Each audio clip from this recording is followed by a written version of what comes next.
we are having a question from the unit electrochemistry.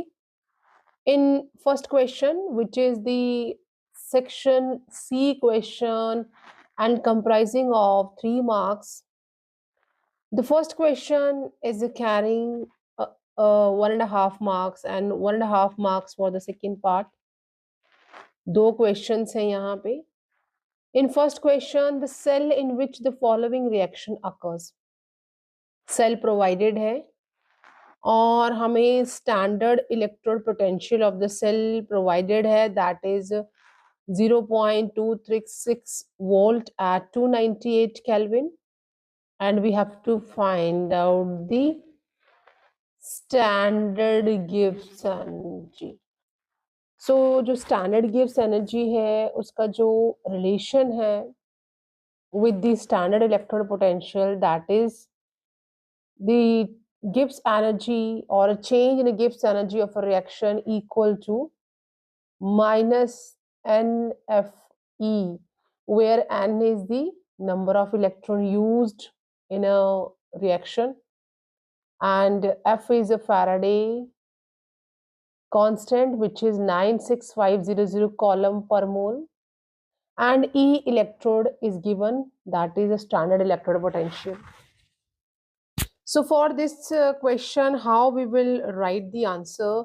You can see the question दिया हुआ है हमें और first question के लिए how we will now write the answer, that is, so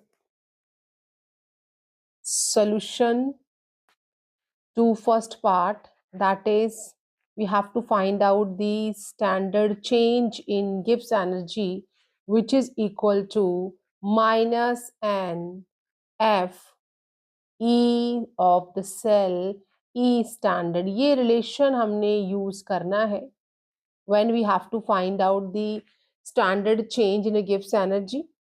और यहाँ पे जो हमें provided things हैं, अगर हम first equation या first question देखें, in the cell in which reaction भी दिया हुआ है, तो reaction में अगर हम यहाँ पे number of electrons देखें कि how many electrons are used up here, तो यहाँ पे टोटल जो है वो हमारे 2 इलेक्ट्रॉन यूज हो रहे हैं.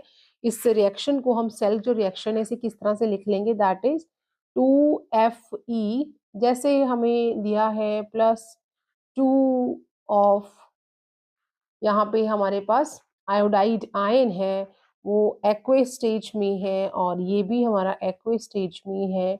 It is going to be into 2Fe2 plus and I2 in solid. ये हमारा जो सेल रिएक्शन हमें प्रोवाइडेड था, जब हम इसे रिएक्शन को यहाँ पर भी ये एक्वस में ही आ जाएगा.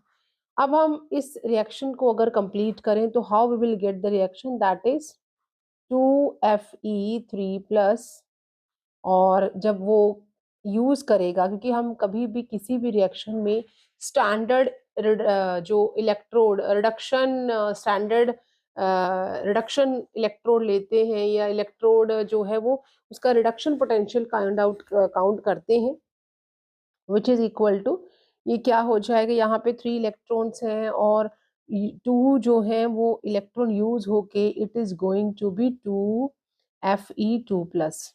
यहाँ पे हमने देखना है कि 2 इलेक्ट्रॉन जो है वो यूज हो रही हैं और जो हमारा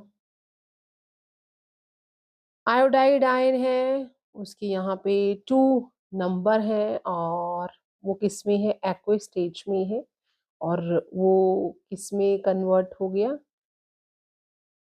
आयोडाइड सॉलिड में, और साथ में 2 इलेक्ट्रॉन्स जो है वो उसने रिलीज कर दिए. तो ये हमारा ऑक्सीडेशन हाफ सेल है. इसमें जिसने ले लिया है वो रिडक्शन हाफ सेल है. 2 रिएक्शन यहाँ पे हो गए. नंबर ऑफ इलेक्ट्रॉन्स आपको 2 नजर आ रहे हैं, तो यहाँ पे n जो है वो 2 हो गया. F हमें प्रोवाइडेड है, F is given in the equation, that is the 96500 column पर मोल, और स्टैंडर्ड इलेक्ट्रोड भी पोटेंशियल है दिया हुआ है, दैट इज दी 0.236. नाउ जो भी मुझे गिवन वैल्यूज है उन्हें हम यहाँ पे सब्स्टिट्यूट कर देंगे इस रिलेशन में। तो standard change in gives energy of the reaction इस तरह से लिखा जाता है, which is R for reaction है, this is the standard change in Gibbs energy, n number minus का साइन रहेगा, नंबर ऑफ इलेक्ट्रॉन्स 2 आ गए हैं, F हमें दिया है 96500 और स्टैंडर्ड इलेक्ट्रोड पोटेंशियल जो सेल का है दैट इज 0.236।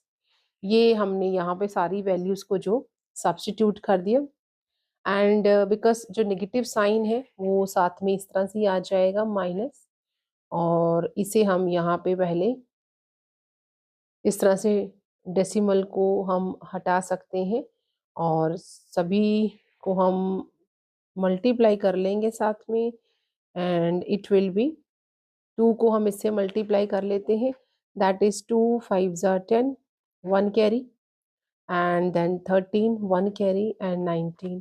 ये मैंने इन दोनों को मल्टीप्लाई कर लिया, मल्टीप्लाई अगेन करेंगे इसको हम 236 से, और जब हम इन सारी वैल्यूज को मल्टीप्लाई कर रहे हैं तो we are getting the value that is -45 and 4815 is there, 45548 ये जो वैल्यू है, और जूल क्योंकि वो एनर्जी है तो जो यूनिट है वो जूल में आ जाएगी, और अगर हम इसे यहाँ पे नेगेटिव साइन के साथ, तो this is the what we are having the standard change in the Gibbs energy of the cell.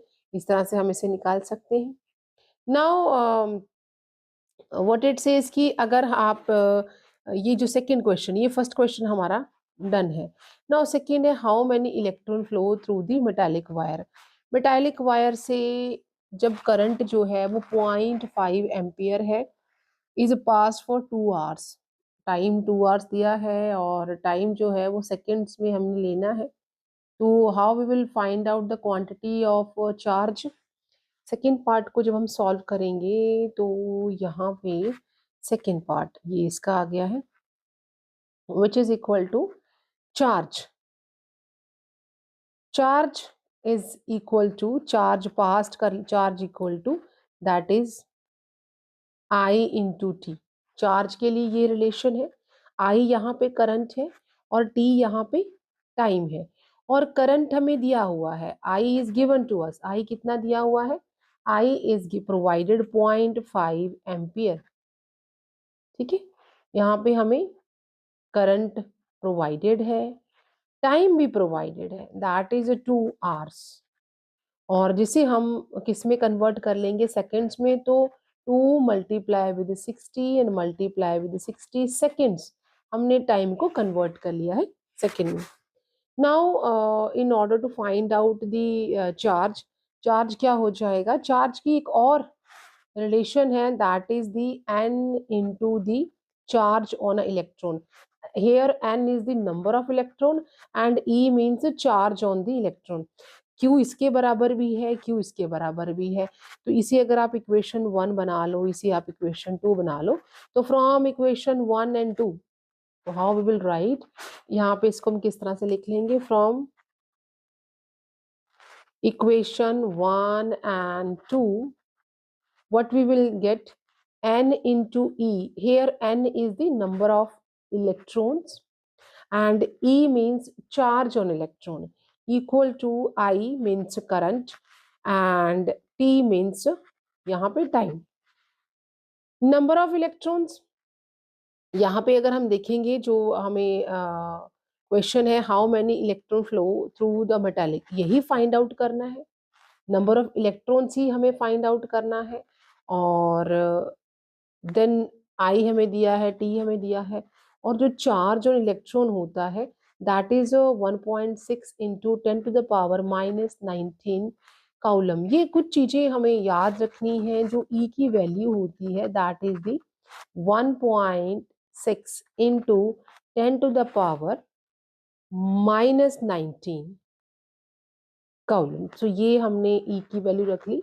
Now जो आई दिया है, टाइम दिया है, अगर हम सभी की वैल्यू सब्स्टिट्यूट करते हैं then what we will get, n which implies n equal to I की I into T by E. Charge हो ना इलेक्ट्रॉन इस तरह से हो जाएगा।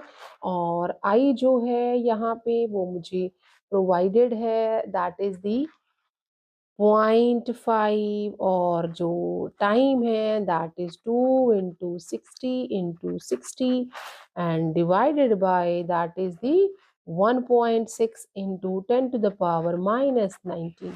तो इस तरह से कितने इलेक्ट्रॉन्स यहाँ पे यूज्ड हो रहे हैं वो हम फाइंड आउट कर सकते हैं। ये जो -19 है ये एज इट इज ऊपर चल के पॉजिटिव हो जाएगा, and what we will have n equal to, तो हम 0.5 को इधर रहने देंगे, 2 into 60 और ये मैंने 10⁻+19 इसको डिनोमिनेटर से न्यूमिनेटर में चेंज कर दिया है, और अब मेरे पास यहाँ पे 1.6 ही रहा है।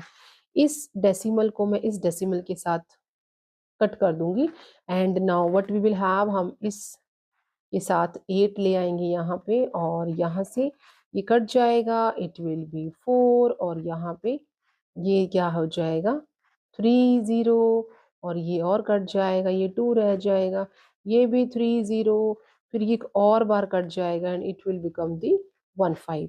तो अब मेरे पास जो टोटल n है दैट इज 5 into 15 into 30, और कुछ भी अब मेरे पास डिनोमिनेटर में नहीं है, मल्टीप्लाई विद 10⁻19 ऐसा हो जाएगा। और जब मैं इन सभी वैल्यूज को मल्टीप्लाई करूंगी तो जैसे कि हम इसको मल्टीप्लाई करेंगे 15 3 दैट इज दी 45, और 45 साथ में 0 आ जाएगा और 5 आ जाएगा, into 10⁻19 which is equal to 0 and 25 to carry and 2 into 10⁻19।